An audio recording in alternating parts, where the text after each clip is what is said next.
Pertama kali beli barang online dengan packing kayu. Jujur aku dah expect kalau barangnya pasti aman. Karena ya dipacking dengan kayu. Dan di sini kardusnya lapis-lapis supaya barang yang di dalamnya biar gak rusak dan hancur. Dan di sini udah mulai kelihatan barangnya. Ini adalah meter DC. Dan aku dapat ini gratis ya dari barang utamanya. Lanjut aku balik terus, aku congkal-congkal pakai obeng. Sebenarnya nih aku beli baterai 12 volt dengan kapasitas gede sekitar 100 Ah. Tapi aku nggak berekspektasi terlalu tinggi untuk kapasitasnya. Soalnya ya aku beli baterai nih bekas dan tokonya tuh toko biasa. Nah di sini udah mulai kelihatan dan ternyata ada surat. Demi keamanan saat pengiriman, soket balancer kami lepas. Mohon setelah barang sampai, soket balancer dipasang kembali agar dapat berfungsi. Pemasangan soket jangan sampai terbalik ya. Perhatikan lubang soket balancernya. Kalau terbalik dia akan susah buat masuk. Jika pemasangan terbalik dapat merusak balancer. Terima kasih. Jadi, biar aman saat proses pengiriman soket balancernya dilepas sama sellernya dan dia suruh aku pasang kembali. Ya, biar dapat berfungsi untuk modul balancernya. Dan ini penampakan unitnya di situ ada. Modul BMS 4S 120 ampere.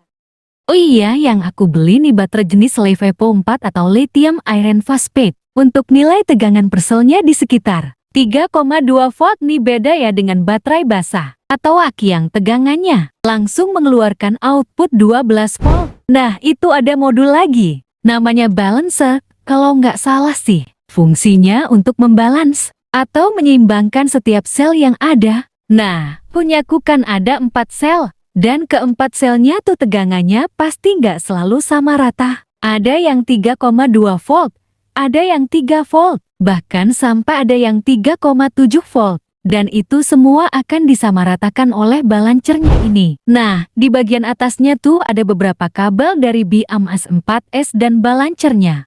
Sebenarnya tadinya tuh aku bingung kok, kabel output dari baterai ukurannya beda jauh sama kabel BMS dan balancer. Ternyata setelah aku cari tahu, output dari baterai ini ampernya cukup gede. Jadi perlu kabel yang gede juga biar nggak kebakar. Nah, untuk soket balancer yang tadi akan aku lepas dulu ke selotipnya. Dan aku tancapkan ke balancernya. Nah, aman. Terus ini ada tulisannya BMS 4S 12 volt 120 ampere. Jujur, saat kupas selotipnya ini kayak panjang banget. Aku pikir mungkin sama sellernya buat jaga-jaga saat di ekspedisi. Okelah, mantap. Lanjut aku coba ngukur untuk voltasenya. Terlihat di multimeternya 13,69 volt. Dan aku coba pakai voltmeter bawaannya. Ternyata nilainya 13,7 volt, ya beda dikit gak ngaruh lah. Sebenarnya sih fullnya di 14,2 volt. Entah karena baterainya udah penuh atau emang kapasitasnya udah berkurang. Feelingku sih ini belum penuh. Karena ya dilihat dari kondisi fisiknya yang belum kembung. Mungkin bisa diisi lagi sampai penuh. Nah, ini aku lihat-lihat kondisi fisiknya, dan ternyata feelingku salah dong. Saat aku cek, ternyata selnya kembung dikit. Kalau kayak gini sih pasti gak akan bisa penuh. Dan kapasitasnya pasti dah berkurang. Ya gitulah kalau beli barang bekas. Kadang untung-untungan juga. Nah, kalau dibaliknya kayaknya sih aman-aman aja. Tapi tunggu dulu. Saat aku cek paket penggaris dan ternyata sama aja dong. Kembung dikit. Haduh. Dan yang di tengah dua tuh kayaknya juga sama kembung dah. Ya udahlah, yang penting masih bisa dipakai. Lanjut ini aku pengen buka atasnya. Tapi jujur nih, aku bingung bukanya dari mana. Mungkin selotip 2 ini bisa aku copot. Tapi tunggu dulu, ini modul balancernya masih ngalangin. Mungkin bisa aku cabut dan singkirkan dulu.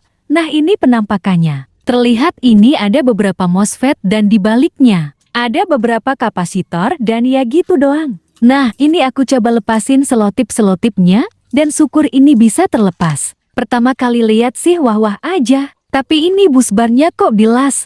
Nah, biasanya kan dibaut. Dan aku pikir ya mungkin biar kuat aja. Tapi kalau gini ya aku nggak bisa lihat barcode-nya dong. Padahal pengen lihat tahun produksinya. Tapi ya udahlah.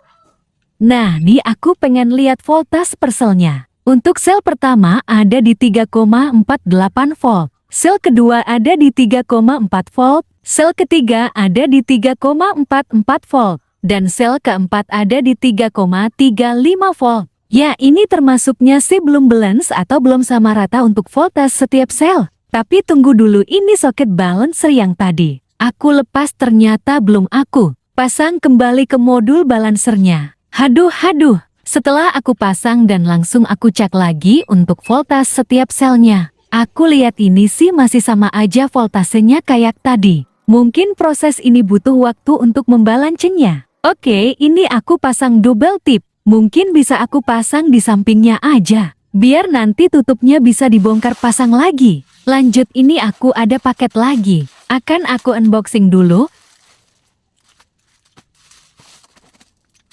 Dan ini penampakannya. Ini tuh namanya inverter yang bisa mengubah tegangan DC 12 volt menjadi tegangan AC 220 volt yang sama persis dengan tegangan PLN. Nah, ini biasa digunakan untuk sistem PLTS seperti yang digambar. Ini ada panel surya disalurkan ke controller dan dari controller ke baterai untuk menyimpan listrik dari panel surya. Lanjut, ini dari baterai ke inverter untuk mengubah arus DC menjadi AC yang tegangannya kayak PLN. Dan ini tegangannya bisa langsung dipakai ke beban seperti kipas, TV, dan lain-lain. Tapi sama aku cuma buat merubah tegangan dari baterai tadi ke inverter aja. Dan nanti kalau baterainya habis dicas di rumah aja. Lanjut, ini aku buka kardusnya.